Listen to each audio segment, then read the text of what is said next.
मुल्क भर में मौसम की सूरत हाल और बारिशें क्या तब्दीली ला रही हैं और क्या आने वाले दिनों में आएंगी, आपने अपडेट्स जानी। अभी आपको ले चलेंगे लाहौर, जहां पर सानिया दाता दरबार के खिलाफ अंजुमन सरफरोशान इस्लाम की रैली के शुरका स्टेशन से दाता दरबार तक मार्च कर रहे हैं। इस बारे में ताज़ा तरीन सूरत हाल जानते हैं, हमारे साथ हैं जियो न्यूज के नुमाइंदे मोहम्मद शहबाज मियां। शहबाज, बताइएगा कि रैली इस वक्त किस जगह पर, किस मकाम पर मौजूद है? जी आयशा, रैली इस वक्त जो है वो शिमला पहाड़ी पहुंच चुकी है, जो कुछ देर पहले रेलवे स्टेशन से चली थी। इससे कबल जो है अंजुमन सरफरोशान इस्लाम के जो कारकुन हैं वो कराची, हैदराबाद और सखर से ट्रेन के जरिए रेलवे स्टेशन पहुंचे और उन्होंने शमूलियत की इस रैली में।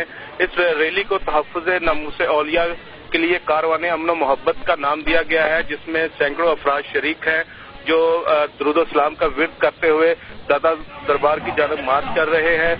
इन अफराद ने कत्ते और प्ले कार्ड उठा रखे हैं जिन पर दहशत गर्दी के खिलाफ नारे दर्ज हैं। इनका कहना है कि औलिया कराम के मज़ारात जो है वो हमेशा से ही अमन व मोहब्बत का पैगाम देते हैं और आइंदा भी जो ये पैगाम देते रहेंगे, वहाँ पर फैज़ जारी रहेगा।